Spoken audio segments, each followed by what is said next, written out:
Hello! Today we are reading our last story in Volume 4, aka The Human Condition. We're reading The Age of Desire, and this one's really wild. So I'm sorry, I guess, unless you're into that. Yeah. There's really no words to describe this one. The best thing to do is just read it, because it is, incredibly unusual.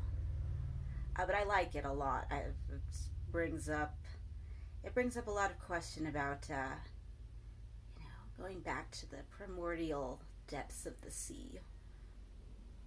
That thing that keeps me awake at night. Seriously, I have a hard time sleeping because of weird ideas like that. Anyway, last story. But take off the jacket as usual, and then next week we are going into the Flesh, or Volume 5. Okay, The Age of Desire.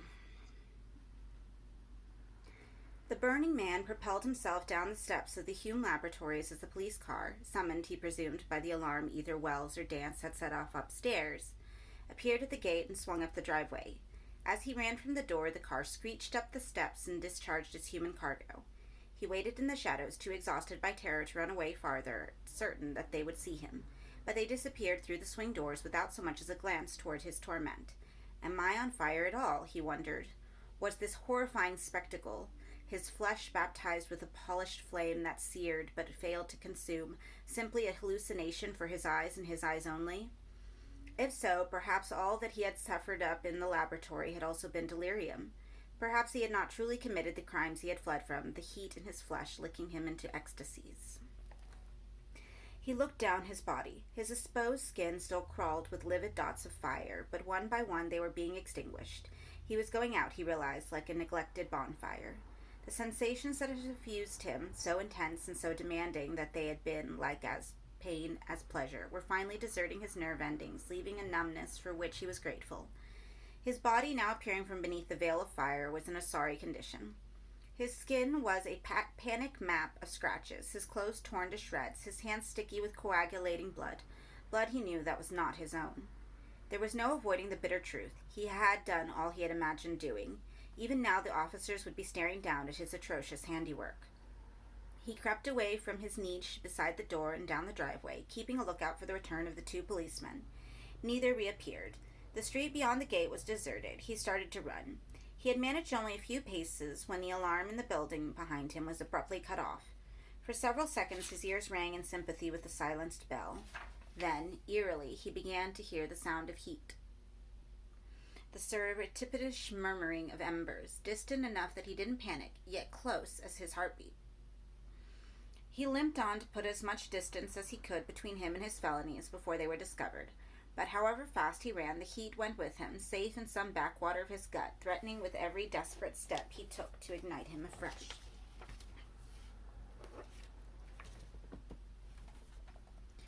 It took Dooley several seconds to identify the cacophony he was hearing from the upper floor now that McBride had hushed the alarm bell. It was the high-pitched chattering of monkeys, and it came from one of the many rooms down the corridor to his right. "Virgil," he called down the stairwell, "get up here." Not waiting for his partner to join him, Dooley headed off toward the source of the din. Halfway along the corridor, the smell of static and new carpeting gave way to a more pungent combination: urine, disinfectant, and rotting fruit. Dooley slowed his advance. He didn't like the smell any more than he liked the hysteria and the babble of monkey voices.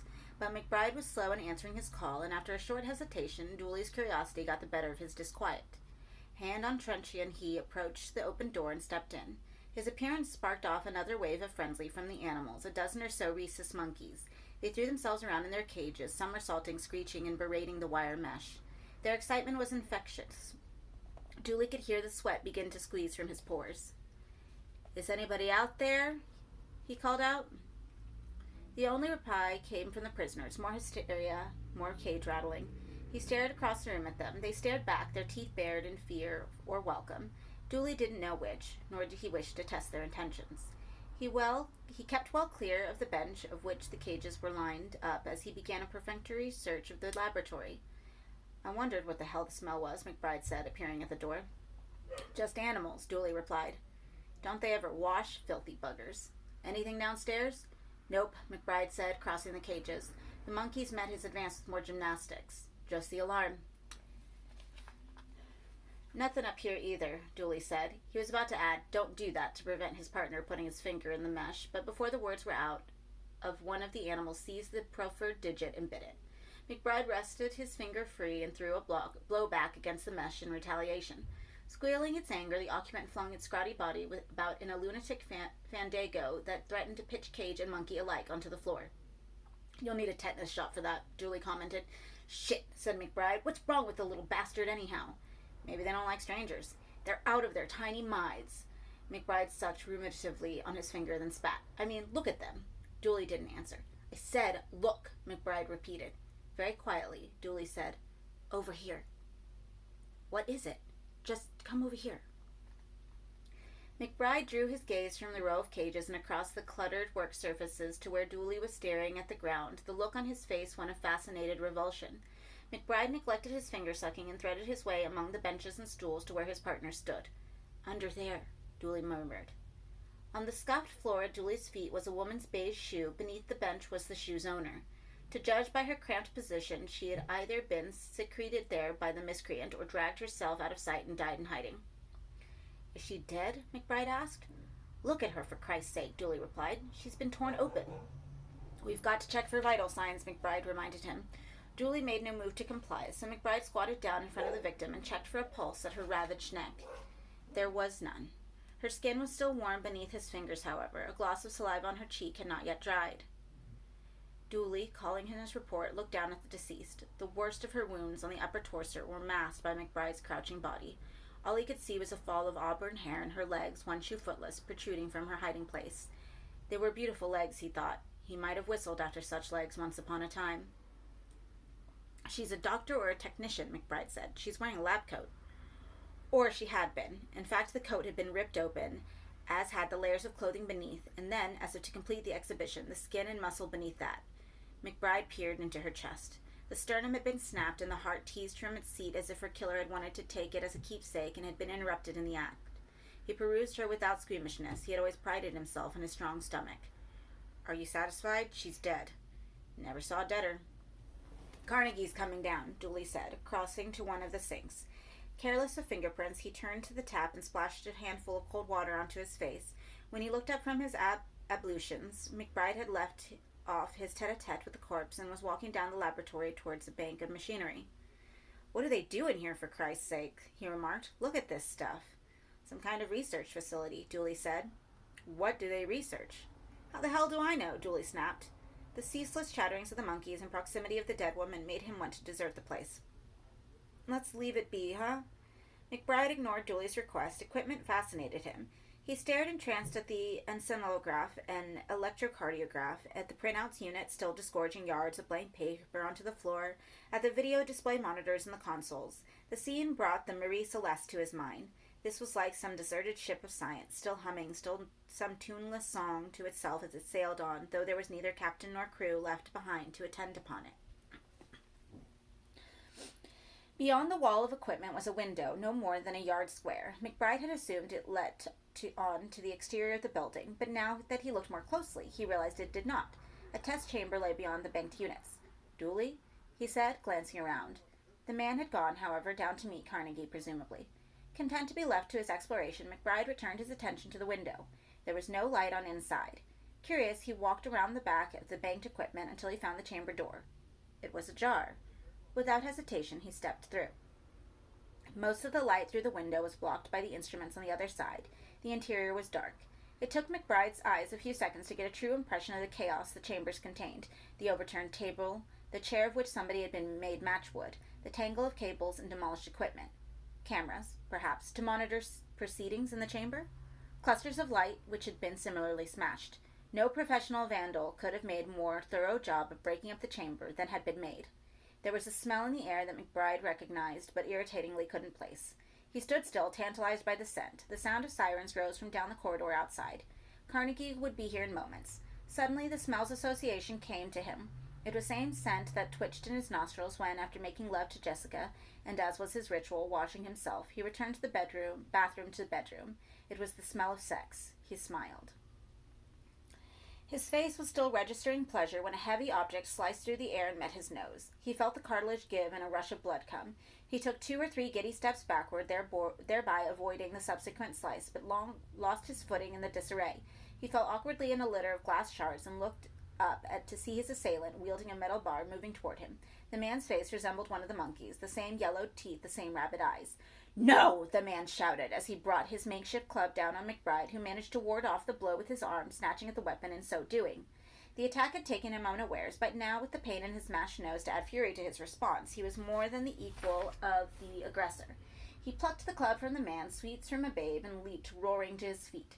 Any precepts he might once have been taught about arrest techniques had fled from his mind. He lay a hail of blows on the man's head and shoulders, forcing him backward across the chamber. The man cowered beneath the assault and eventually slumped, whimpering against the wall. Only now, with his antagonist abused to the verge of unconsciousness, did McBride's furor falter. He stood in the middle of the chamber, gasping for breath, and watched the beaten man slip down the wall. He had made a profound error. The assailant, he now realized, was dressed in a white laboratory coat. He was, as Dooley was irritatingly fond of saying, on the side of angels. "Damn," said McBride. "Shit, hell, and damn." The man's eyes flickered open and gazed up at McBride. His grasp on consciousness was evidently tenuous, but a look of recognition crossed his wide-browed, somber face. Or rather, recognition's absence. "You're not him," he murmured. "Who?" said McBride, realizing he might yet salvage his reputation from this fiasco if he could squeeze a clue from the witness. "Who did you think I was?" The man opened his mouth, but no words emerged. Eager to hear the testimony, McBride crouched beside him and said, "Who did you think you were attacking?" Again the mouth opened. Again no audible words emerged. McBride pressed his suit. "It's important," he said. "Just tell me who was here." The man strove to voice his reply. McBride pressed his ear to the trembling mouth. "In a pig's eye," the man said, then passed out, leaving McBride to curse his father, who'd bequeathed him a temper he was afraid he could probably live to regret. But then, what was living for? Inspector Carnegie was used to boredom. For every rare moment of genuine discovery his professional life had furnished him with, he had endured hour upon hour of waiting for bodies to be photographed and examined, for lawyers to be bargained with, and suspects intimidated. He had long ago given up attempting to fight this tide of ennui, and after this fashion had learned the art of going with the flow. The processes of investigation could not be hurried. The wise man he had come to appreciate let the pathologists, the lawyers, and all their tribes have their tardy way. All that mattered in the fullness of time was that the finger be pointed and the guilty quake. Now, with the clock on the laboratory wall reading 12:53 a.m., and even the monkeys hushed in their cages, he sat at one of the benches and waited for Hendricks to finish his calculations. The surgeon consulted the thermometer, then stripped off his gloves like a second skin, and threw them down onto the sheet on which the deceased lay. "It's always difficult," the doctor said, fixing time of death. "She's lost less than 3 degrees. I'd say she's been dead under 2 hours. "The officers arrived at 11:45, Carnegie said. "So she died maybe half an hour before that?" "Something of that order." "Was she put in there?" he asked, indicating the place beneath the bench. "Oh, certainly. There's no way she hid herself away. Not with those injuries. They're quite something, aren't they?" Carnegie stared at Hendricks. The man had presumably seen hundreds of corpses in every conceivable condition, but the enthusiasm in his pinched features was unqualified. Carnegie found that mystery more fascinating in its way than that of the dead woman and her slaughter. How could anyone possibly enjoy taking the rectal temperature of a corpse? It confounded him. But the pleasure was there, gleaming in the man's eyes. "Motive?" Carnegie asked. "Pretty explicit, isn't it? Rape. There's been very thorough molestation, contusions around the vagina, copious semen deposits, plenty to work with. And the wounds on her torso? Ragged, tears more than cuts. Weapon? Don't know." Hendricks made an inverted U of his mouth. "I mean, the flesh has been mauled. If it weren't for the rape evidence, I'd tempted to suggest an animal." "Dog, you mean?" "I was thinking more of a tiger," Hendricks said. Carnegie frowned. "Tiger?" "Joke," Hendricks replied. "I was making a joke, Carnegie. My Christ, do you have any sense of irony?" "This isn't funny," Carnegie said. "I'm not laughing," Hendricks replied with a sour look. The man McBride found in the test chamber? What about him? Suspect? Not in 1,000 years. We're looking for a maniac, Carnegie. Big, strong, wild. And the wounding, before or after? Hendricks scowled. I don't know. Post-mortem will give us more. But for what it's worth, I think our man was in a frenzy. I'd say the wounding and the rape were probably simultaneous. Carnegie's normally phlegmatic features registered something close to shock. Simultaneous? Hendricks shrugged. That's the funny thing, he said. Hilarious, came the appalled reply. As was his wont, Carnegie had his driver deposit him half a mile from his doorstep to allow him a head-clearing walk before home, hot chocolate and slumber. The ritual was observed religiously, even when the inspector was dog-tired. He used a stroll to wind down before stepping over the threshold. Long experience had taught him that taking his professional concerns into the house assisted neither the investigation nor his domestic life. He learned the lesson too late to keep his wife from leaving him and his children from estrangement, but he applied the principle still. Tonight he walked slowly to allow the distressing scenes the evening had brought to recede somewhat. The route took him past a small cinema, which he had read in the local news was soon to be demolished. He was not surprised. Though he was no cineaste, the fare the flea pit provided had degenerated in recent years. This week's offering was a case in point, a double bill of horror movies, lurid and derivative stuff to judge by the posters, with their crude graphics and their unashamed hyperbole. You may never sleep again, one of the hook lines read, and beneath it a woman, very much awake, cowered in the shadow of a two-headed man. What trivial images the populace conjured to stir some fear in their audiences. The Walking Dead, nature grown vast and rampant in a miniature world, blood drinkers, omens, firewalkers, thunderstorms, and all the other foolishness the public cowered before. It was also laughably trite. Among that catalogue of penny dreadfuls, there wasn't one that equaled the banality of human appetite, which horror, or the consequences of same, he saw every week in his working life. Thinking of it, his mind thumbed through a dozen snapshots. The dead by torchlight, face down and thrashed into oblivion, and the living too, meeting his mind's eye with hunger in theirs for sex, for narcotics, for others' pain. Why didn't they put that on the posters? As he reached his home, a child squealed in the shadows beside his garage. The cry stopped him in his tracks. It came again, and this time he recognized it for what it was. No child at all, but a cat, or cats, exchanging love calls in the darkened passageway. He went to the place to shoo them off. Their venereal secretions made the passage stink.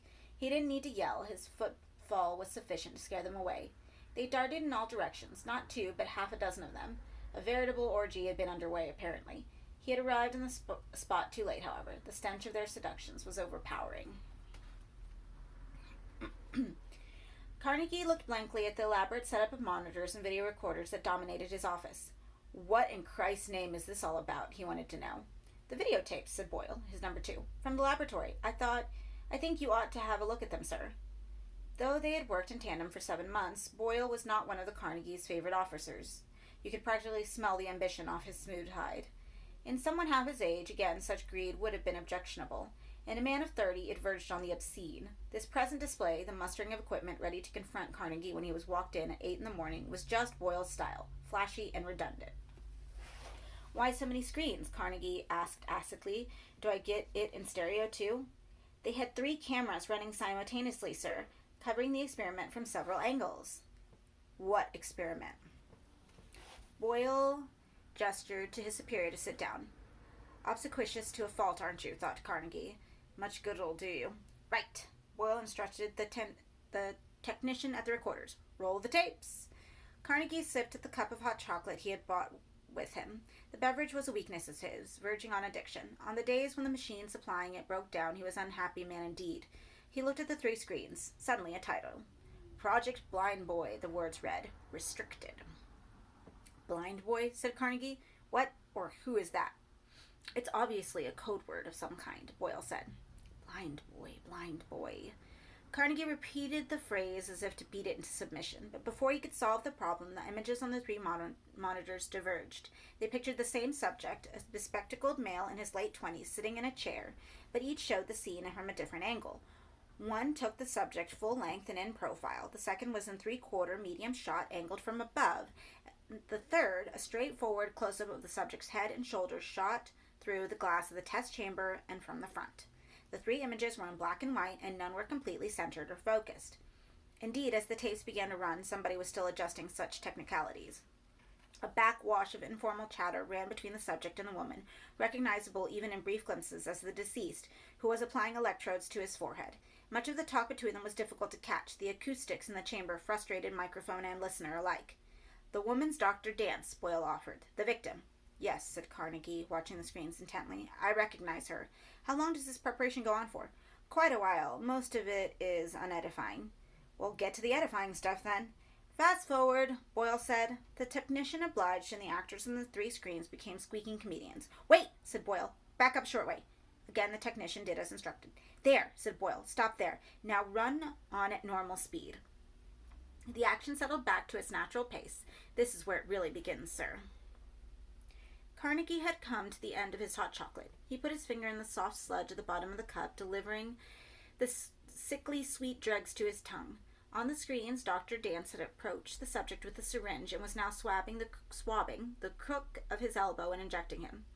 Not for the first time since that visit in the Hume laboratories did Carnegie wonder precisely what they did at the establishment.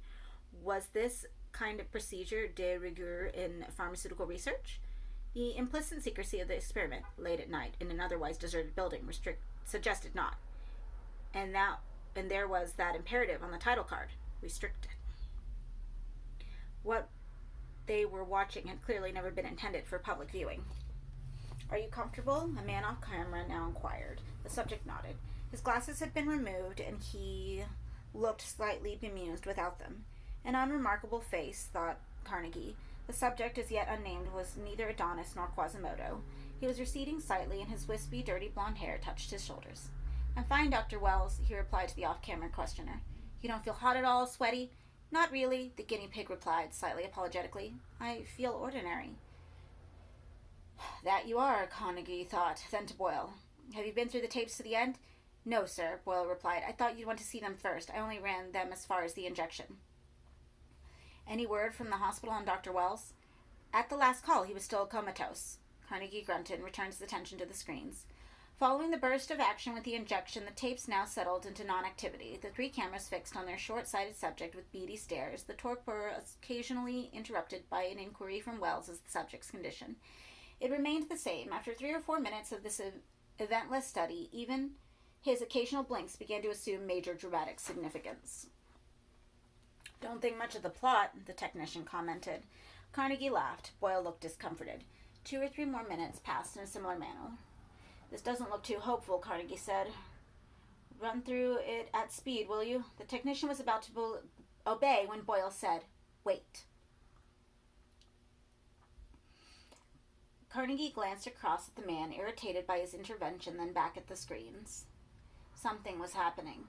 A subtle transformation had overtaken the insipid features of the subject. He had begun to smile to himself and was sinking down in his chair as if submerging his gangling body in a warm bath. His eyes, which had so far expressed little but affable indifference, now began to flicker close, and then once closed, open again. When they did so, there was a quality in them not previously visible, a hunger that seemed to reach out from the screen into the calm of the inspector's office. Carnegie put down his chocolate cup and approached the screens. As he did so, the subject also got up out of his chair and walked toward the glass of the chamber, leaving 2 of the camera's ranges. The 3rd still recorded him, however, as he pressed his face against the window, and for a moment the 2 men faced each other through layers of glass and time, seemingly meeting each other's gaze. The look on the man's face was critical now. The hunger was rapidly outgrowing sane control. Eyes burning, he laid his lips against the chamber window and kissed it, his tongue working against the glass. "What in Christ's name is going on?" Carnegie said. A prattle of voices had begun on the soundtrack. Dr. Wells was vainly asking the testee to articulate his feelings while Dance called off figures from the various monitoring instruments. It was difficult to hear much clearly, the din of further supplemented by an eruption of chatter from the caged monkeys, but it was evident that the readings coming through from the man's body were escalating. His face was flushed, his skin gleamed with a sudden sweat. He resembled a martyr, with the tinder at his feet, freshly lit, wild in a fatal ecstasy. He stopped French kissing the window, tearing off the electrodes at his templates and the sensors from his arms and chest. Dance, her voice now registering alarm, called out for him to stop. Then she moved across the camera's view and out again, crossing Carnegie, presumed to the chamber door. "Better not," he said, as if this drama were played out at his behest, and on a whim he could prevent the tragedy. But the woman took no notice. A moment later, she appeared in long shot as she stepped into the chamber. The man moved to greet her, throwing over equipment as he did so. She called out to him, his name perhaps. If so, it was inaudible over the monkey's hullabaloo. "Shit," said Carnegie, as the testee's flailing arms caught first the profile camera, then the three-quarter medium shot. 2 of the 3 monitors went dead. Only the head-on shot, the camera safe outside the chamber, still recorded events, but the tightness of the shot precluded more than an occasional glimpse of a moving body. Instead, the camera's sober eye gazed on, almost ironically, at the saliva-smeared glass of the chamber window, blind to the atrocities being committed a few feet out of range. "What in Christ's name did they give him?" Carnegie said, as somewhere off the camera the woman's screams rose over the screeching of the apes. Jerome woke early in the afternoon, feeling hungry and sore. When he threw the sheet off his body, he was appalled at his state. His torso was scored with scratches, and his groin region was red raw. Wincing, he moved to the edge of the bed and sat there for a while, trying to piece the previous evening back together again. He remembered going to the laboratories, but very little after that. He had been a paid guinea pig for several months, giving his blood and comfort patients to supplement his meager earnings as a translator. The arrangement had begun courtesy of a friend who did similar work, but whereas Figley had been a part of the laboratory's mainstream program, Jerome had been approached after 1 week at the place by Dr. Wells and Dance, who had invited him, subject to a series of psychological tests, to work exclusively for them. It had been made clear from the outset that their project, he had never been told its purpose, was of secret nature, and that they would demand his total dedication and discretion. He had needed the funds, and the recompense they offered was marginally better than that paid by the laboratories, so he had agreed, although the hours they had demanded of him were unsociable. For several weeks now, he had been required to attend to the research facility late at night and often working into the small hours of the morning as he endured Wells' interminable questions about his private life and Dance's glassy stare. Thinking of her cold look, he felt a tremor in him. Was it because once he had fooled himself that she had looked upon him more fondly than a doctor need? Such self-deception, he chided himself, was pitiful. He was not the stuff of which women dreamed, and each day he walked the streets reinforced that conviction. He could not remember one occasion in his adult life when a woman had looked his way and kept looking, a time when an appreciative glance of his would have been returned. Why this shouldn't bother him now, he wasn't certain. His loveless condition was, he knew, commonplace, and nature had been kind. Knowing it seemed the gift of allurement had passed him by, it seemed fit to minimize his libido. Weeks passed without his conscious thoughts mourning his enforced chastity. Once in a while, when he heard the pipes roar, he might wonder what Mrs. Morrissey, his landlady, looked like in her bath, might imagine the firmness of her soapy breasts, or the dark divide of her rump as she stooped to put talcum powder between her toes. But such torments were blissfully infrequent, and when his cup brimmed, he would pocket the money he had saved from his sessions at the laboratories, and buy an hour's companionship from a woman called Angela, he never learned her second name, on Greek Street. It would be several weeks before he did so again, he thought. Whatever he had done last night, or more correctly had done to him, the bruises alone had nearly crippled him. The only plausible explanation, though he couldn't recall any details, was that he'd been beaten up on the way back from the laboratories. Either that or he'd stepped into a bar and somebody had picked a fight with him. It had happened before on occasion. He was one of those faces that woke the bully and drunkards. He stood up and hobbled to a small bathroom adjoining his room. His glasses were missing from their normal spot beside the shaving mirror, and his reflection was woefully blurred, but it was apparent that his face was as badly scratched as the rest of his anatomy.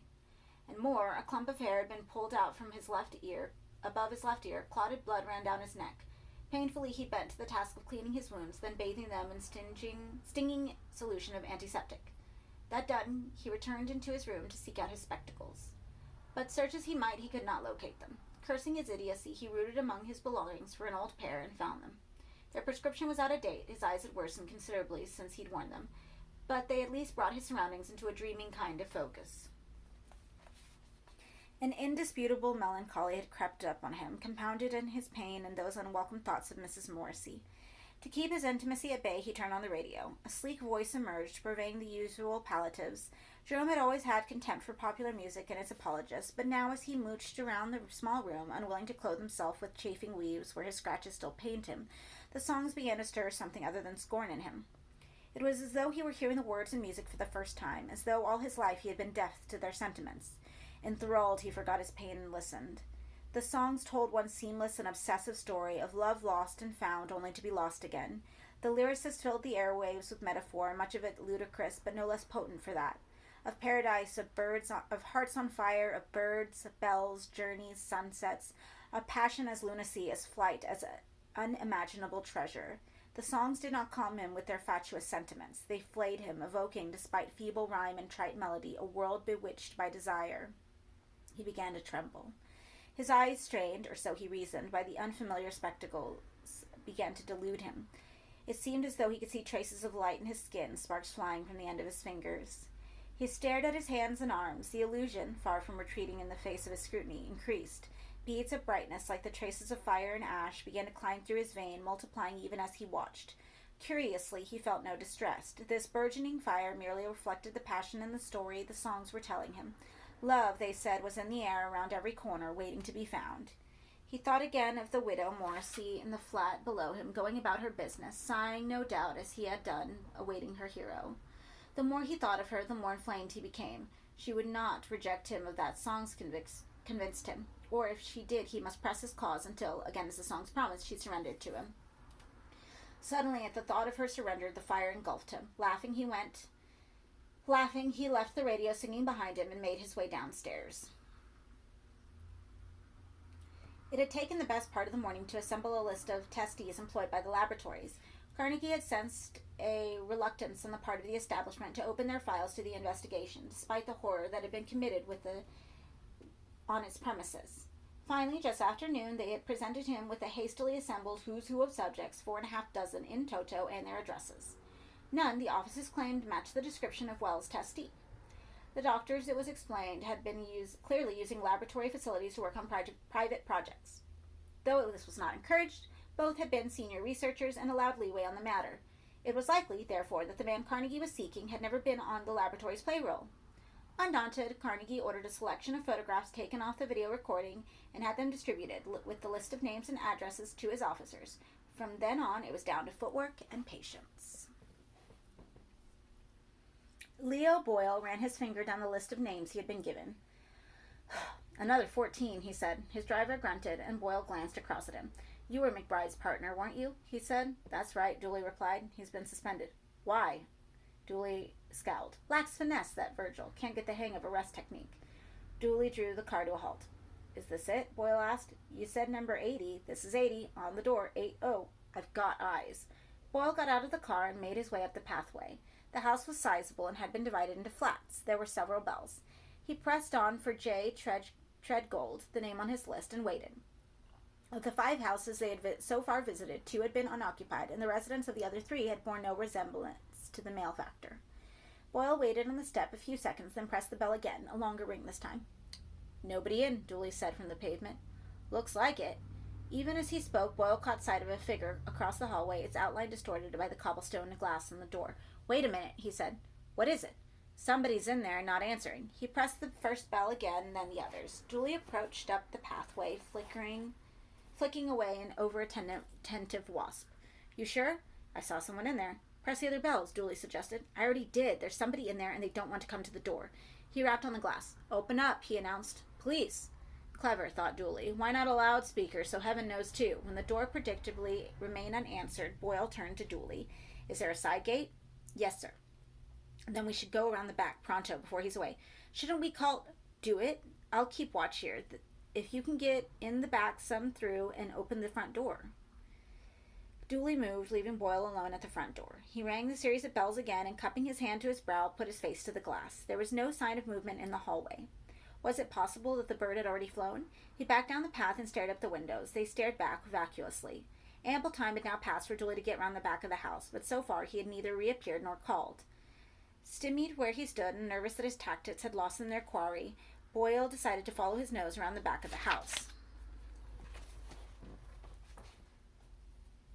The side gate had been left open by Dooley. Boyle advanced up the side passage, glancing through a window and into an empty living room before heading round the back door. It was open. Dooley, however, was not in sight. Boyle pocketed the photograph and the list and stepped inside, loath to call Dooley's name for fear it alert any felon in his presence, yet nervous of the silence. Cautious as a cat on broken glass, he crept through the flat, but each room was deserted. At the apartment door, which led onto the hallway in which he had first seen the figure, he paused. Where had Dooley gone? The man had apparently disappeared from sight. Then, a groan from beyond the door. "Dooley?" Boyle ventured. Another groan. He stepped into the hallway. 3 more doors presented themselves. All were closed, other flats, presumably. On the coconut mat at the front door lay Dooley's truncheon, dropped there as if its owner had been in the process of making his escape. Boyle swallowed his fear and walked into the body of the hall. The complaint came again, close by. He looked around and up the stairs. There, on the half landing, lay Dooley. He was barely conscious. A rough attempt had been made to rip his clothes. Large portions of his flabby lower anatomy were exposed. "What's going on, Dooley?" Boyle asked, moving to the bottom of the stairs. The officer heard his voice and rolled himself over. His bleary eyes, settling on Boyle, opened in terror. "It's all right," Boyle reassured him. "It's only me." Too late. Boyle registered that Dooley's gaze wasn't fixed on him at all, but some sight over his shoulder. As he pivoted on his heel to snatch a glance at Dooley's bugaboo, a charging figure slammed into it. Winded and cursing, Boyle was thrown off his feet. He scrambled about on the floor for several seconds before his attacker seized hold of him by jacket and hair and hauled him to his feet. He recognized at once the wild face that was thrust into his, the receding hairline, the weak mouth, the hunger. But there was much, too, he had not anticipated. For one, the man was naked as a babe, though scarcely so modestly endowed. For another, he was clearly aroused to fever pitch. If the beady eye at his groin, shining up at Boyle, was not evidence enough, the hands now tearing at his clothes made the assailant's intention perfectly apparent. "Dooley!" Boyle shrieked as he was thrown across the hallway. "In Christ's name, Dooley!" His pleas were silenced as he hit the opposite wall. The wild man was at his back in half a heartbeat, smearing Boyle's face against the wallpaper. Birds and flowers intertwined filled his eyes. In desperation, Boyle fought back, but in the man's passion led him ungovernable strength. With one insolent hand holding the policeman's head, he tore at Boyle's trousers and underwear, leaving his buttocks exposed. "God," Boyle begged into the pattern of the wallpaper. "Please, God, somebody help me." But the prayers were no more fruitful than his struggles. He was pinned against the wall like a butterfly spread on cork, about to be pierced through.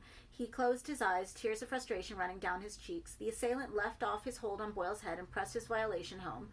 Boyle refused to cry out. The pain he felt was not the equal of his shame. Better perhaps that Dooley remained comatose, that this humiliation be done and finished with unwitnessed. "Stop," he murmured into the wall, not to his attacker but his body, urging it not to find pleasure in this outrage. But his nerve endings were treacherous. They caught fire from the assault. Beneath the stabbing agony, some unforgivable part of him rose to the occasion. On the stairs, Dooley hauled himself to his feet. His lumbar region, which had been weak since the car accident the previous Christmas, had given out almost as soon as the wild man had sprung him in the hall. Now, as he descended the stairs, the least motion caused excruciating agonies. Crippled with pain, he stumbled to the bottom of the stairs and looked amazed across the hallway. Could this be Boyle, be the supercilious, he, the rising man, being pummeled like a street kid in need of dope money?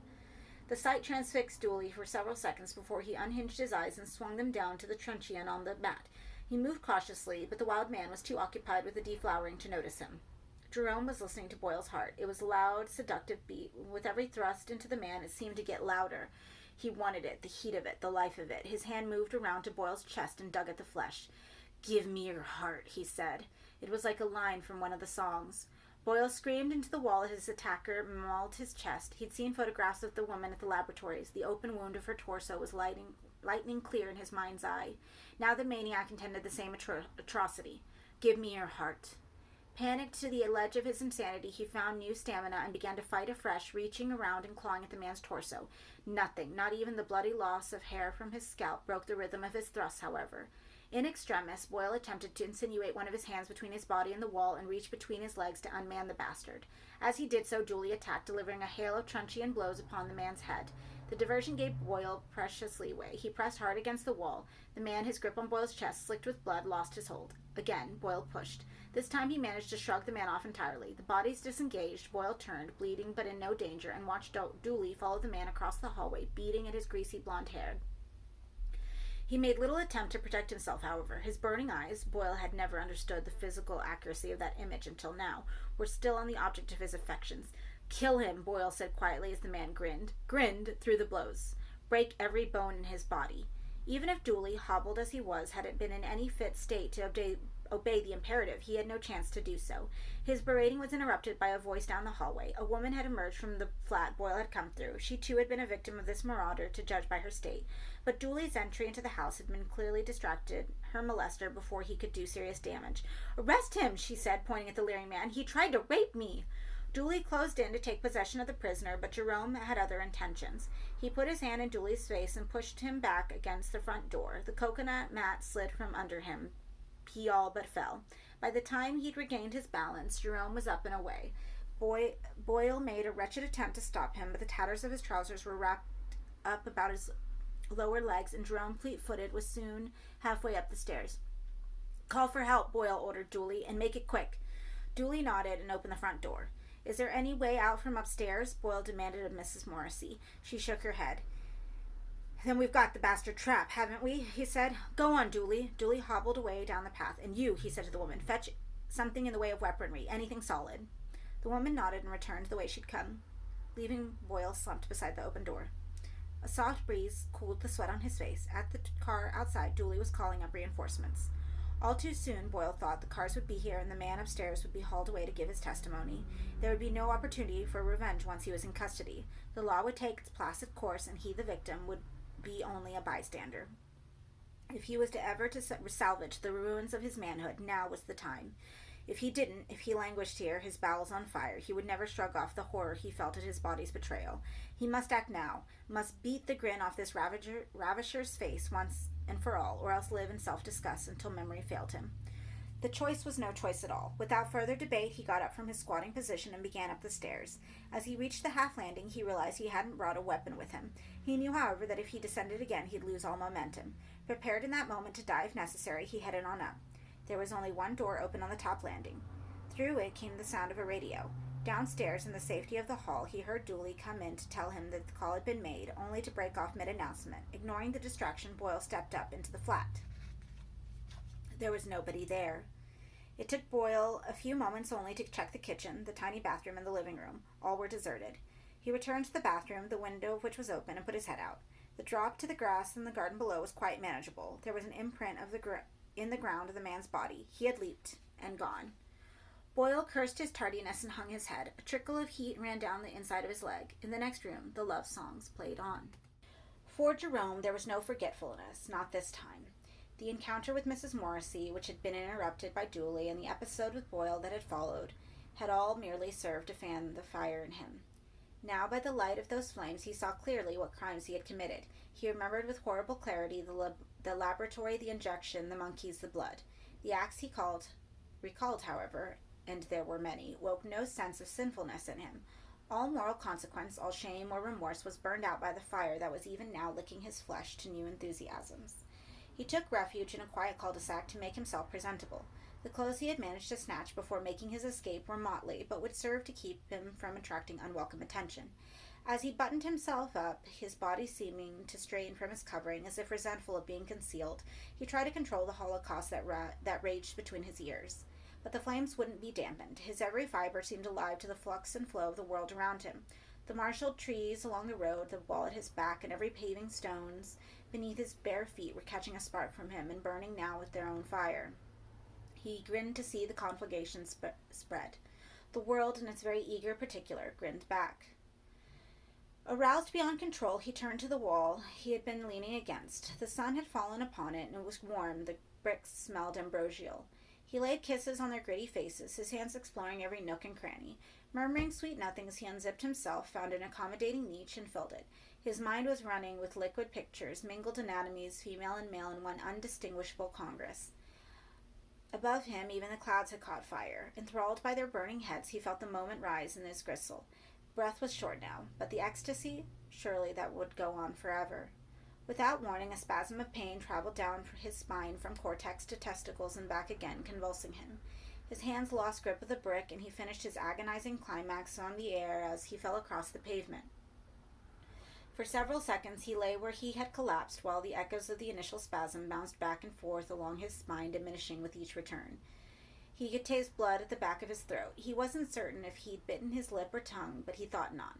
Above his head the birds circled on, rising lazily in a spiral of warm air. He watched the fire and the clouds gutter out.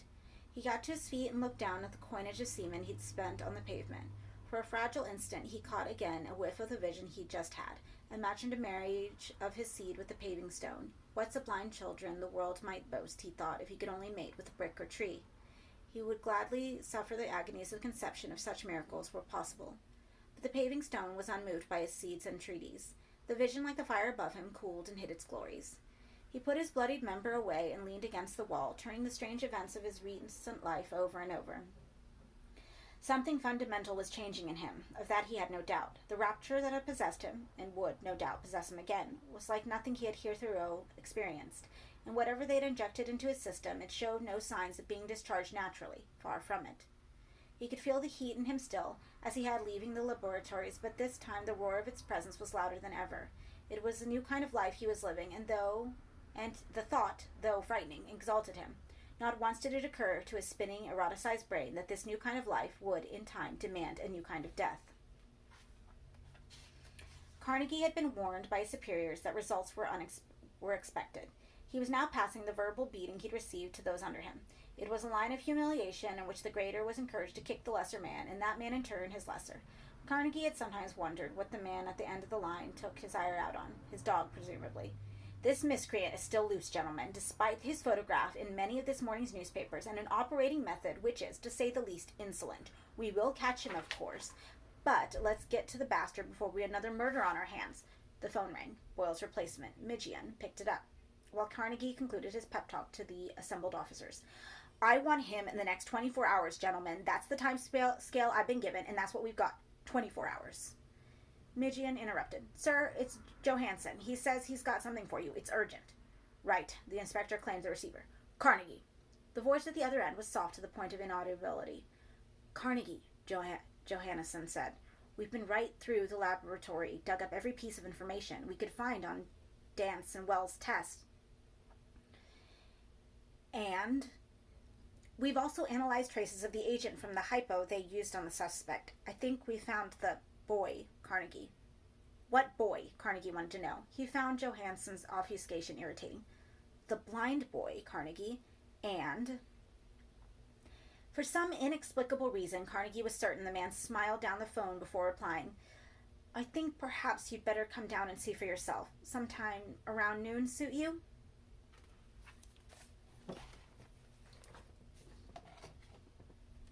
Clapperboard gets in the way all the time.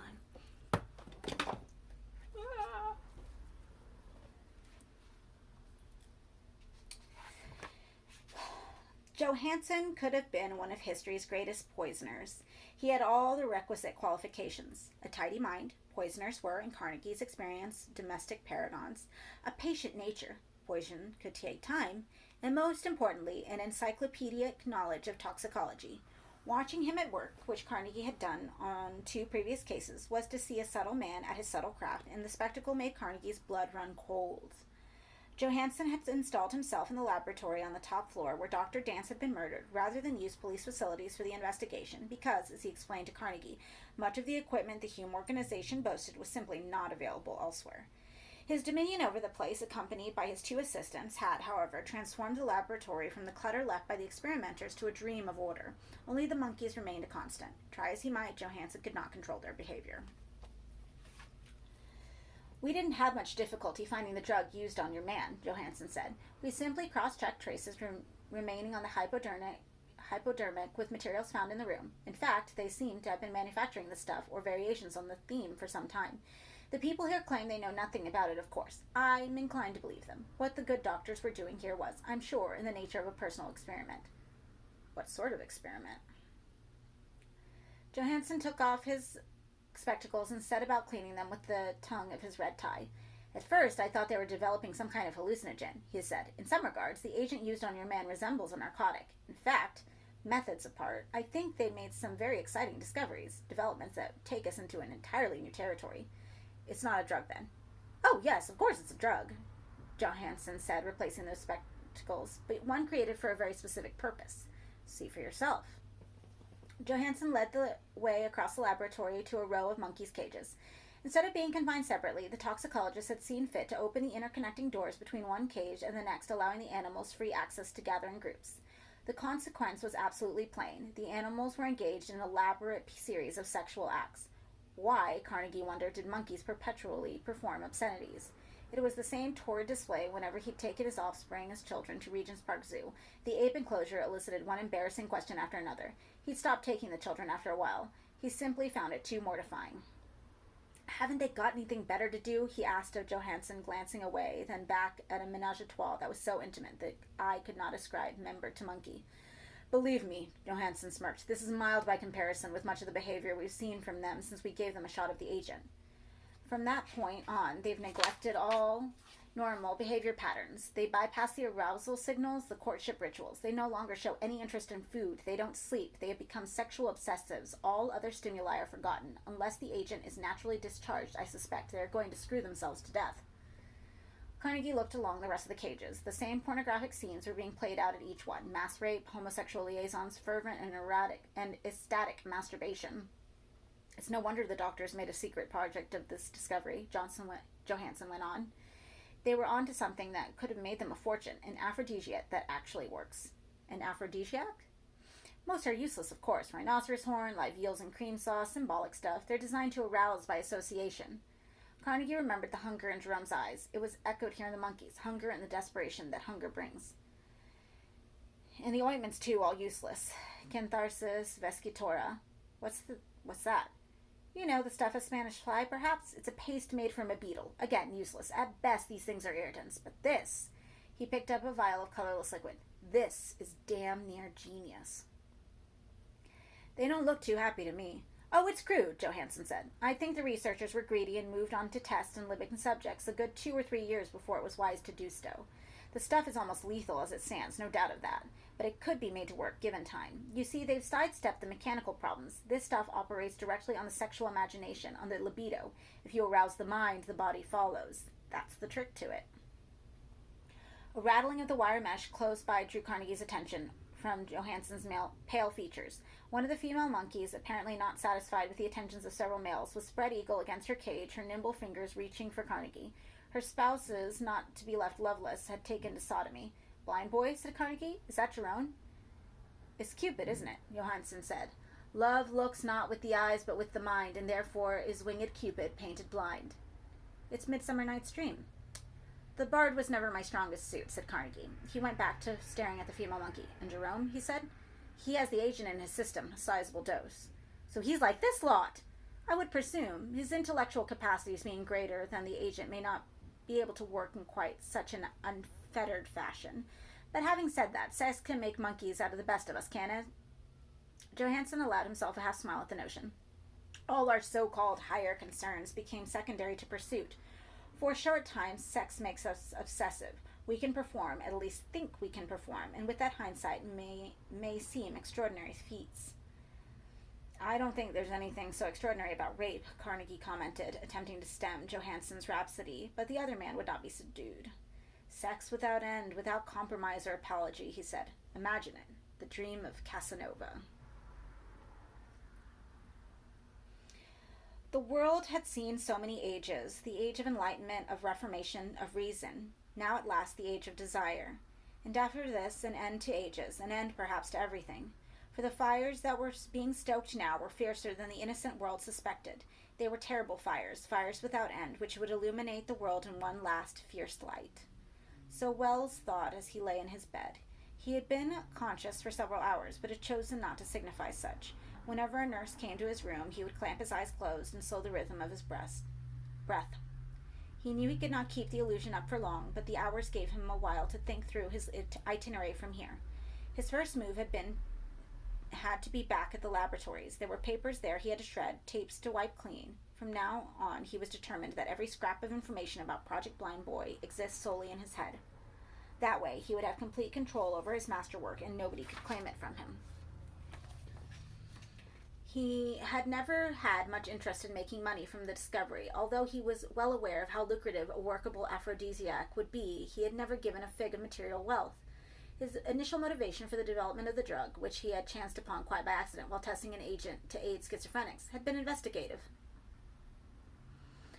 But his motives had matured through their months of secret work. He had come to think of himself as the bringer of the millennium. He would not have anyone attempt to snatch the sacred role from him.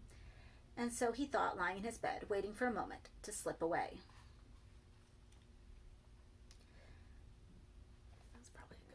As he walked the streets, Jerome would have happily affirmed Wells' vision. Perhaps he, of all men, was most eager to welcome the age of desire. He saw its portents everywhere, on advertising billboards, cinema marquees, and shop windows on television screens. Everywhere, the body as merchandise. Where flesh was not being used to market artifacts of steel and stone, those artifacts were taking in on its properties. Automobiles passed him by with every voluptuous attribute but breath. Their sinuous bodywork gleamed, their interiors invited plushly. The buildings beleaguered him with sexual puns, spires, passageways, shadowed plaza with white water fountains. Beneath the raptures of the shallow, the thousand trivial distractions he encountered in street and square, he sensed the ripe life of the body informing very particular. The spectacle kept the fire in him well stoked. It was all that willpower could do to keep him from pressing his attentions on every creature that he met eyes with. A few seemed to sense his heat in him and gave him wide berth. Dogs sensed it too. Several followed him, aroused by his arousal. Flies orbited his head in squadrons, but his growing ease with this condition gave him some rudimentary control over it. He knew that to make a public display of his ardor would bring the law down upon him, and that in turn would hinder his adventures. Soon enough the fire that he had begun would spread. Then he would emerge from hiding and bathe in it freely. Until then, discretion was best. He had on occasion bought the company of a young woman in Soho. He went to find her now. The afternoon was stiflingly hot, but he felt no weariness. He had not eaten since the previous evening, but he felt no hunger. Indeed, as he climbed the narrow stairway up to the room, the first floor, which Angela had once occupied, he felt as primed as an athlete, glowing with health. The immaculately dressed and well-eyed pimp who usually occupied a place at the top of the stairs was absent. Jerome simply went to the girl's room and knocked. There was no reply. He rapped again, more urgently. The noise brought on an early, middle-aged woman to the door at the end of the landing. "What do you want?" "The woman," he replied simply. "Angela's gone. You better get out of here, too, in that state. This isn't a flop house." "When will she be back?" he asked, keeping as tight a leash as he could on his appetite. The woman, who was as tall as Jerome and half as heavy again as his wasted frame, advanced toward him. "The girl won't be back," she said, "so get the hell out of here before I call Isaiah." Jerome looked at the woman.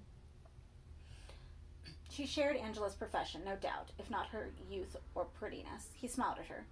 "I can't hear your heart," he said. "I told you." Before she could finish the words, Jerome moved down the landing toward her. She wasn't intimidated by his approach, merely repulsed. "I said I'll call Isaiah. If I call Isaiah, you'll be sorry," she informed him. The pace of her heartbeat had risen. He could hear it. "I'm burning," he said. She frowned. She was clearly losing his battle of wits. "Stay away from me," she told him. "I'm warning you." The heartbeat was getting more rapid still. The rhythm buried of her substance drew him on. From that source, all life, all heat. "Give me your heart," he said. "Isaiah!" Nobody came running at her shout, however. Jerome gave her no opportunity to cry out a second time. He reached to embrace her, clamping a hand over her mouth. She let fly a volley of blows against him, but the pain only fanned the flames. He was brighter by the moment. His every orifice led onto the furnace in belly, in loins and head. Her superior bulk was of no advantage against such fervor. He pressed her against the wall, the beat of her heart loud in his ears. He began to apply kiss to her neck, tearing her dress open to free her breasts. "Don't shout," he said, trying to sound persuasive. "There's no harm meant." She shook her head and said, "I won't," against his palm. He took his hand from her mouth, where she dragged in several desperate breaths. Where was Isaiah, she thought. Not far, surely. Fearing for her life if she tried to resist this interloper, how his eyes shone. She gave up any pretense to resistance and let him have his way. Men's supply of passion, she knew from long experience, was easily depleted. Though they might threaten to move earth and heaven too, half an hour later their boasts would damp sheets in resentment. If worst came to worst, she could tolerate the inane talk of burning. She'd heard far obscener bedroom chat. As to the prong, he was even now attempting to press into her. It was comical, like held no surprises for her. Jerome wanted to touch the heart in her, wanted to see it splash up on his face, to bathe in it. He put his hand to her breast and felt the beat of it under his palm. "You like that, do you?" she said as he pressed against her bosom. "You're not the first." He clawed her skin. "Gently, sweetheart," she chided him, looking over her shoulder to see if there was any sign of Isaiah. "Be gentle. This is the only body I've got." He ignored her. His nails drew blood. "Don't do that," she said. "Wants to be out," he replied, digging deeply, and suddenly it dawned on her that this was no love game he was playing. "Stop it," she said as he began to tear at her. This time she screamed. Downstairs, and a short way along the street, Isaiah dropped the slice of tarte française he had just bought and ran to the door. It wasn't the first time his sweet tooth had tempted him from his post, but unless he was quick to undo the damage, it might be very well his last. There were terrible noises from the landing. He raced up the stairs. The scene that met his eyes was in every way worse than his imagination had conjured. Simone was trapped against the wall beside her door with a man battened upon her. Blood was coming from somewhere between them. He couldn't see where. Isaiah yelled. Jerome, hands bloody, looked around from his labors as a giant in a Savile Row suit reached for him.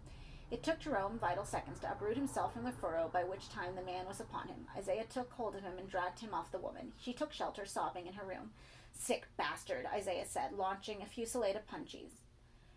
Jerome reeled, but he was on fire and unafraid. In a moment's respite, he leaped at this man like an angered baboon. Isaiah, taken unawares, lost balance and fell back against one of the doors, which opened inward against his weight. He collapsed into a squalid lavatory, his head striking the lip of the toilet bowl as he went down. The impact disoriented him, and he lay on the stained linoleum, groaning, legs akimbo. Jerome could hear his blood, eager in his veins. He could smell sugar on his breath. It tempted him to stay, but his instinct for self-preservation counseled otherwise. Isaiah was already making an attempt to stand up again. Before he could get to his feet, Jerome turned about and made a getaway down the stairs.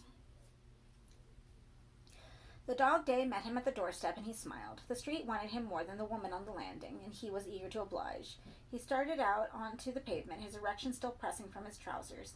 Behind him, he heard the giant pounding down the stairs. He took to his heels, laughing. The fire was still uncurbed in him, and it lent speed to his feet. He ran down the street, not caring if Sugar Breath was following or not. Pedestrians, unwilling in his dispassionate age to register more than casual interest in the blood-splattered satyr, parted to let him pass. A few pointed, assuming him an actor, perhaps. Most took no notice at all. He made his way through a maze of back streets, aware, without needing to look, that Isaiah was still on his heels. Perhaps it was accident that brought him to the street market. Perhaps, and more probably, it was that the swelter carried the mingled scent of meat and fruit to his nostrils, and he wanted to bathe in it. The narrow thoroughfare was thronged with purchasers, sightseers, and stalls heaped with merchandise. He dove into the crowd happily, brushing against buttock and thigh, meeting the plaguing gaze of yellow flesh on every side. Such a day. He and his prick could scarcely believe their luck. Behind him he heard Isaiah shout. He picked up his pace, heading for the most densely populated area of the market, where he could lose himself in the hot press of people. Each contract was a painful ecstasy, each climax, and they came one upon the other as he pressed through the crowd, was a dry spasm in his system. His back ached, his balls ached. But what was his body now? Just a plinth for that singular monument, his prick. Head was nothing, mind was nothing. His arms were simply made to bring love close, his legs to carry the demanding rod any place where it might find satisfaction. He pictured himself as a walking erection, the world gaping at every side. Flesh, brick, steel, he didn't care. He would ravish it all. Suddenly, without his seeing it, the crowd parted, and he found himself on the main thoroughfare and in a narrow street. Sunlight poured between the buildings, its zeal magnified. He was about to turn back to join the crowd again when he caught a scent and sight that drew him on. A short way down the heat-drenched street, 3 shirtless young men were standing amid piles of fruit crates, each containing dozens of baskets of strawberries. There had been a glut of the fruit that year, and into the relentless heat much of it was going to soften and rot. The trio of workers was going through the basket, sorting bad fruit from good and throwing away the spoiled strawberries in the gutter. The smell in the narrow space was overpowering, a sweetness of such strength it would have sickened any interloper other than Jerome, whose senses had lost all capacity for revulsion or rejection. The world was the world was the world. He would take it, as in marriage, for better or worse. He stood watching the spectacle entranced. The sweating fruit sorters, bright in the fall sun, hands, arms, and torsos spattered with scarlet juice, the air mazed with every nectar-seeking insect, the discarded fruit heaped in the gutter in seeping mounds. Engaged in their sticky labors, the sorters didn't even see him at first. Then one of the 3 looked up and took in the extraordinary creature watching them. The grin on his face died as he met Jerome's eyes. "What the hell?" Now the other 2 looked up from their work. "Sweet," said Jerome. He could almost hear their hearts tremble. "Look at him," said the youngest of the 3, pointing at Jerome's groin. "Fucking exposing himself." They stood still in the sunlight, and he and they, while the wasps whirled around the fruit and the narrow slice of blue summer sky between the roofs, birds passed over. Jerome wanted the moment to go on forever. His too naked head tasted Eden here.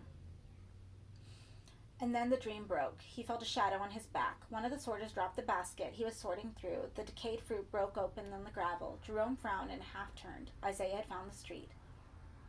His weapon was steel and shone. It crossed the space between him and Jerome in one short second. Jerome felt an ache in his side as the knife slid into him.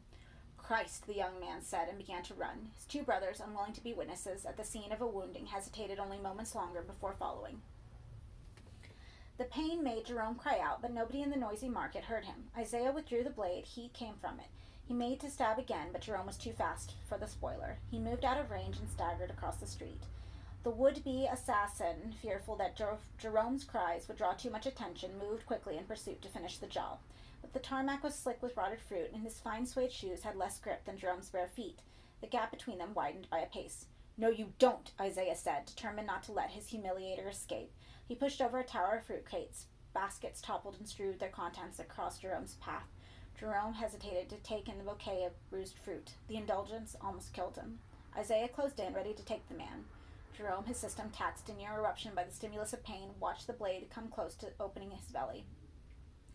His mind conjured the wound, the abdomen split, the heat spilling out to join the blood of the strawberries in the gutter. The thought was so tempting, he almost wanted it. Isaiah had killed before, twice. He knew the wordless vocabulary of the act, and he could see the invitation in his victim's eyes.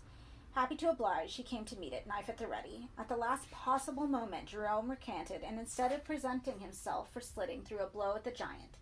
Isaiah ducked to avoid it, and his feet slid in the mush. The knife fled from his hand and fell among the debris of baskets and fruit.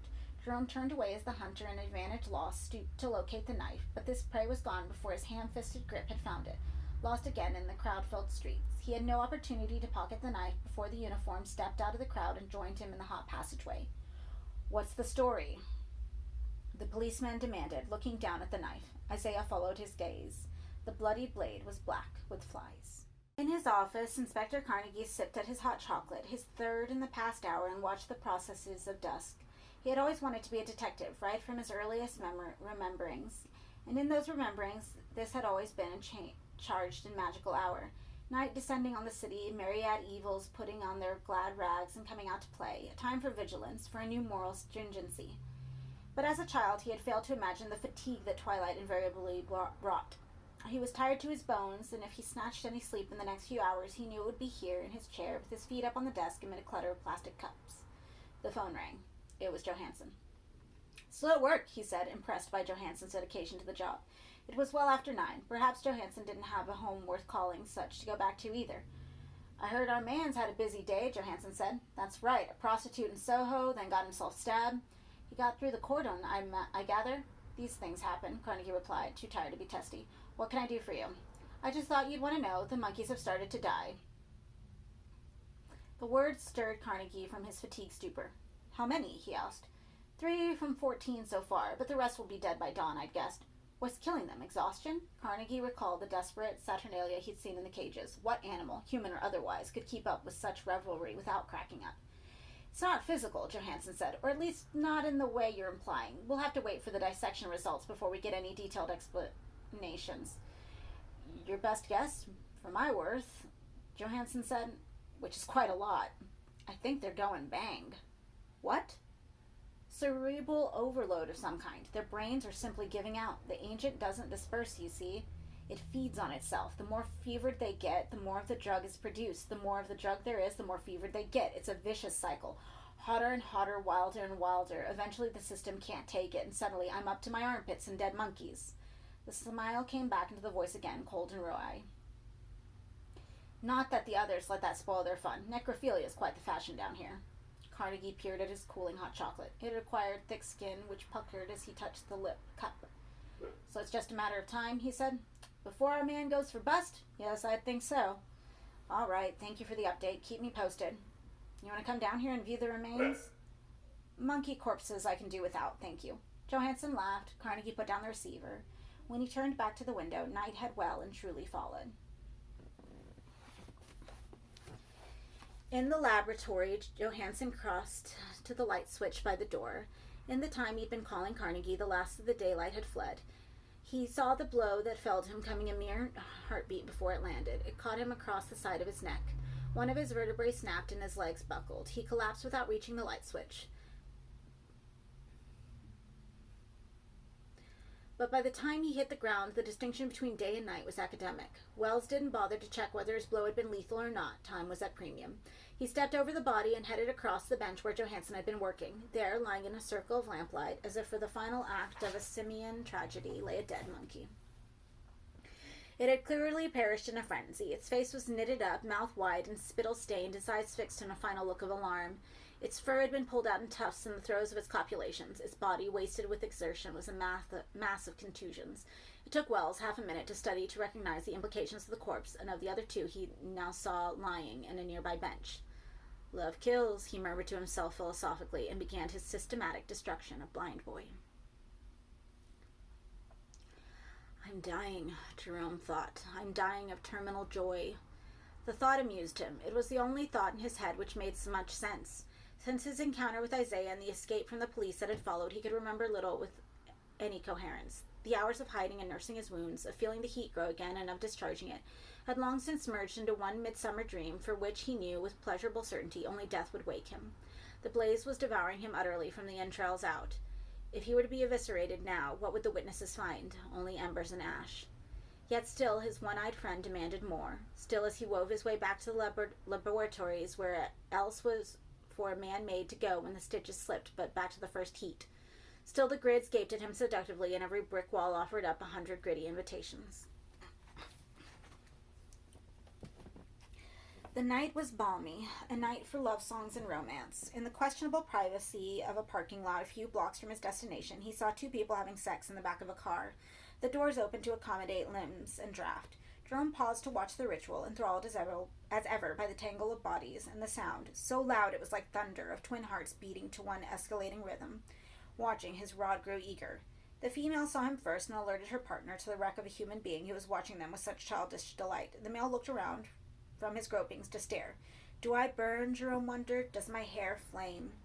At the last, does the illusion gain substance? To judge by the look on their faces, the answer was surely no. They were not in awe of him, merely angered and revolted.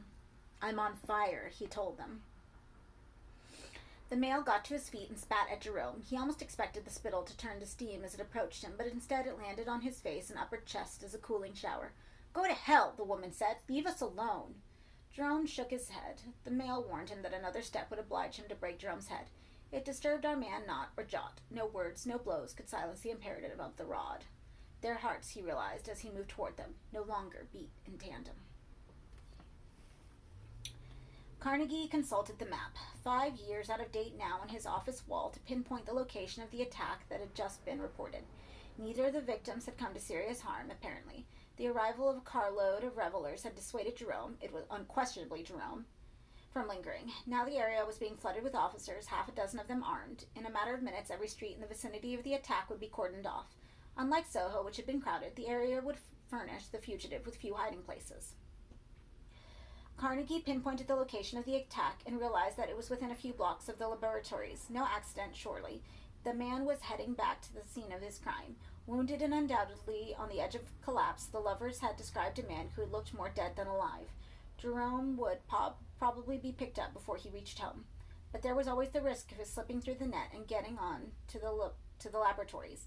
Johansson was working there alone. The guard in the building was, in these straitened times, necessarily small. Carnegie picked up the phone and dialed through to Johansson. The phone rang on the other end, but nobody picked it up. The man's gone home, Carnegie thought, happily to be relieved of his concern. It's 10:50 at night, and he's earned his rest. Just as he was about to put the receiver down, however, it was picked up on the other end. "Johansson?" Nobody replied. "Johansson, this is Carnegie." And still no reply. "Answer me, damn it! Who is this?" In the laboratories, the receiver was forsaken. It was not replaced on the cradle, but left to lie on the bench. Down the buzzing line, Carnegie could clearly hear the monkeys, their voices shrill. "Johansson!" Carnegie demanded. "Are you there, Johansson?" But the apes screamed on.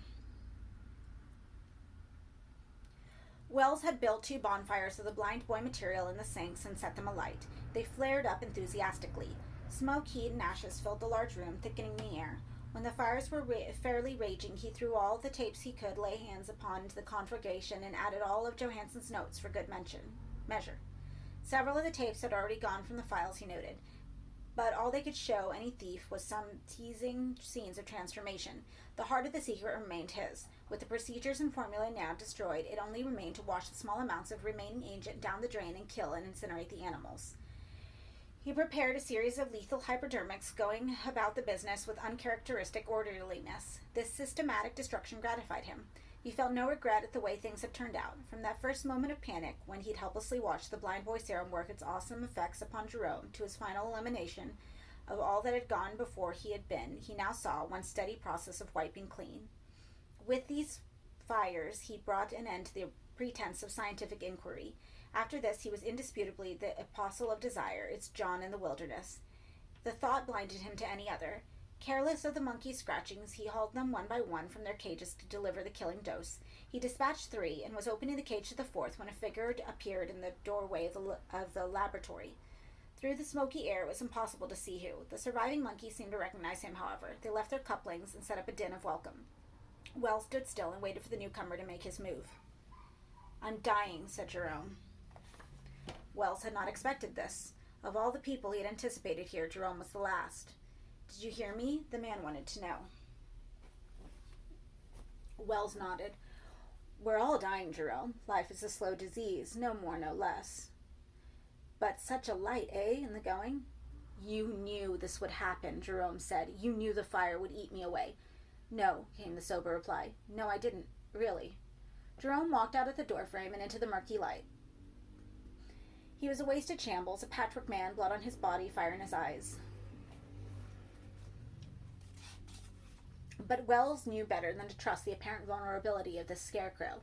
The agent in his system had made him capable of superhuman acts. He had seen dance torn open with a few nonchalant strokes. Tact was required. Though clearly close to death, Jerome was still formidable. "I didn't intend this, Jerome," Wells said, attempting to tame the tremor in his voice. "I wish, in a way, I could claim that I had, but I wasn't that far-sighted. It's taken me some time and pain to see the future plainly." The burning man watched him, gaze intent. "Such fires, Jerome, wanting to be lit." "I know," Jerome replied. "Believe me, I know. You and I, we are the end of the world." The wretched monster pondered this for a while and then nodded slowly. Wells softly exhaled a sigh of relief. The deathbed diplomacy was working. They had little time to waste with talk. If Jerome was here, could the authorities be far behind? "I have urgent work to do, my friend," he said calmly. "Would you think me uncivil if I continued with it?" Without waiting for a reply, he unlatched another cage and hauled the condemned monkey out, turning it around to facilitate the injection. The animal convulsed in his arms for a few moments, then died. Wells disengaged his wizened fingers from his shirt and tossed the corpse and the discharged hypodermic onto the bench, turning with executioner's economy to claim his next victim. "Why?" Jerome asked, staring into the animal's open eyes. "Act of mercy," Wells replied, picking up another primed hypodermic. "You can see how they're suffering." He reached to unlatch the next cage. "Don't," Jerome said. "No time for sentiment," Wells replied. "I beg you, an end to that." Sentiment, Jerome thought, muddily remembering the songs on the radio that had first reawoken the fire in him. Didn't Wells understand that the processes of heart and head and groin were indivisible? That sentiment, however trite, might lead to undiscovered regions? He wanted to tell the doctor that, to explain all that he had seen and all that he had loved in these desperate hours. But somewhere between mind and tongue, the explanations absconded. All he could say to state the empathy he felt for all the suffering world was, "Don't," as Wells unlocked the next cage. The doctor ignored him and reached into a wire mesh cell. It contained 3 animals. He took hold of the nearest and drew it, protesting from his companion's embraces. Without doubt, it knew what fate awaited. A flurry of screeches signaled its terror. Jerome couldn't stomach this casual disposal. He moved the wound in his side a torment to prevent the killing. Wells, distracted by Jerome's advance, lost hold of the wriggling charge. The monkey scampered away across the bench tops. As he went to recapture it, the prisoners in the cage behind him took their chance and slipped out. "Damn you!" Wells yelled at Jerome. "Don't you see we've no time? Don't you understand?" Jerome understood everything and yet nothing. The fever he and the animals shared, he understood. Its purpose, to transform the world, he understood too. But why it should end like this, that joy, that vision, why it should all come down to a sordid room filled with smoke and pain, to frailty, to despair, that he did not comprehend. Nor, he now realized, did Wells, who had been the architect of these contradictions. As the doctor made a snatch for one of the escaping monkeys, Jerome crossed swiftly to the remaining cages and unlatched them all. The animals leapt to their freedom. Wells had succeeded with his recapture, however, and the protesting monkey in his grip, about to deliver the panacea. Jerome made toward him. "Let it be!" he yelled. Wells pressed the hypodermic into the monkey's body, but before he could depress the plunger, Jerome had pulled at his wrist. The hypodermic spat its poison into the air, then fell to the ground. The monkey, wresting itself free, followed. Jerome pulled Wells close. "I told you, let it be," he said. Wells' response was to drive fist into Jerome's wounded flank. Tears of pain spurted from his eyes, but he didn't release the doctor. The stimulus, unpleasant as it was, could not dissuade him from holding that beating heart close. He wished, embracing Wells like a prodigal, that he could ignite himself. That dream of burning flesh he'd endured would now become a reality, consuming maker, and made one cleansing flame. But his flesh only flesh, his bone bone. What miracles he had been, a private revelation, now there was no time to communicate their glories or their horrors. What he had seen would die with him, to be rediscovered perhaps by some future self, only to be forgotten and discovered again. Like the story of love the radio had told, the same joy lost and found and lost. He stared at Wells with new comprehension dawning, hearing still the terrified beat of the man's heart. The doctor was wrong. If he left the man to live, he would come to know his error. They were not presagers of the millennium. They had both been dreaming. "Don't kill me," Wells pleaded. "I don't want to die." More fool you, Jerome thought, and let the man go. Wells' bafflement was plain. He couldn't believe that appeal for life had been answered.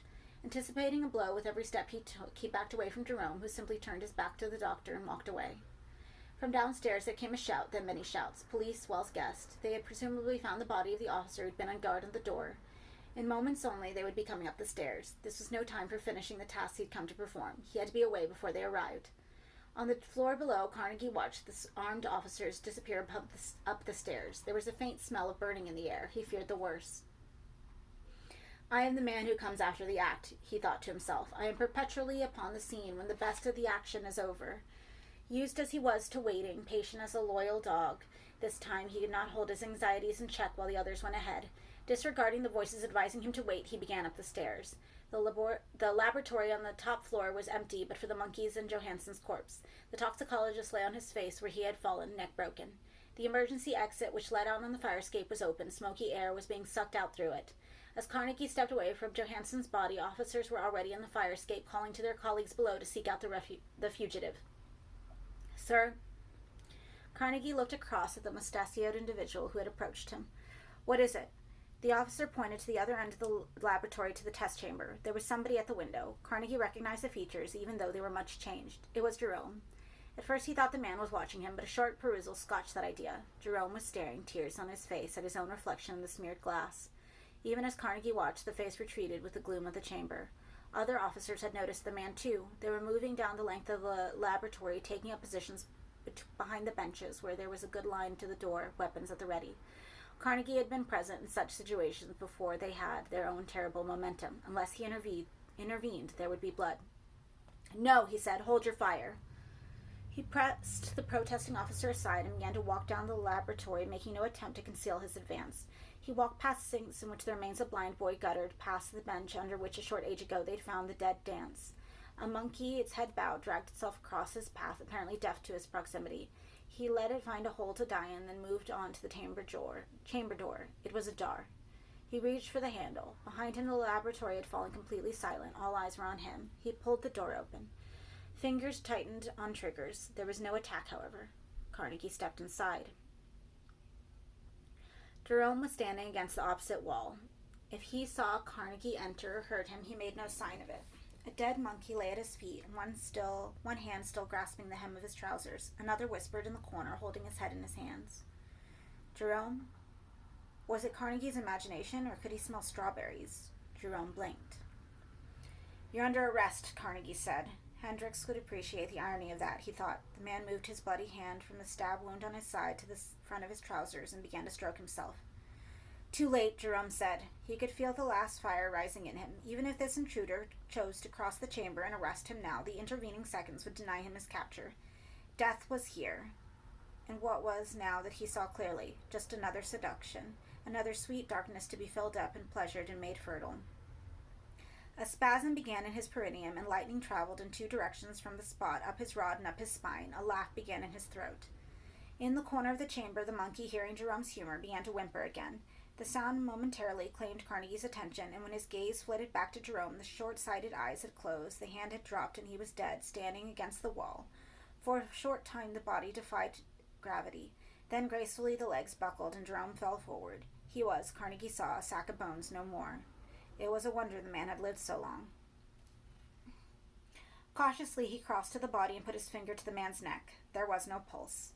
The remnants of Jerome's last laugh remained on his face, however, refusing to decay. Tell me, Carnegie whispered to the man, sensing that despite his preemption he had missed the moment, that once again he was, and perhaps would always will be, merely a witness of consequences. Tell me, what was the joke?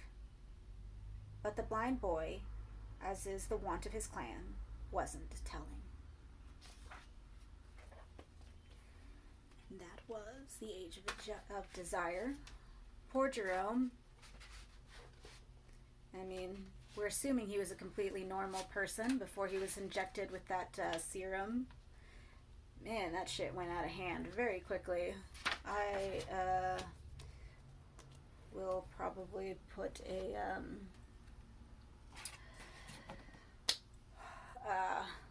trigger mention with that one. Although, I mean, I've read other ones that are fairly graphic. Just, I don't know. It's pretty tragic because, Jerome just needed some money, man. He was just trying to pay his bills, and he did not deserve what happened to him. Whew. So, that was The Age of Desire, and that ends Volume 4. Next week, we are gonna scooch on over to In the Flesh, Volume 5. And I have a fun story about this one. Also, we're still talking about our about the shelf. I just got some new Nightbreed comics, or at least this whole run specifically of this Boom Nightbreed series. So thank you, Nerd Scum. He's actually one of our close friends. Nerd Scum. I will tag him in this video, and he is the person who actually wrote our latest feature film. So thank you for reading with me. I'm gonna go shrug off that story now because that story is really tragic for everyone involved. Man, everyone just got completely screwed over. That sucks. The scientists were jerks, though. So next week we're starting Volume 5, and then after that we're gonna go to Volume 6, and then after that, mask ordinances were lifted in Texas, so I am stuck in my house for the foreseeable future. After that, I guess we are doing the A to Z of horror, and then after that, I've got like a whole shelf of Barker stuff. We will see what we're doing next. Thank you for reading with me. Bye.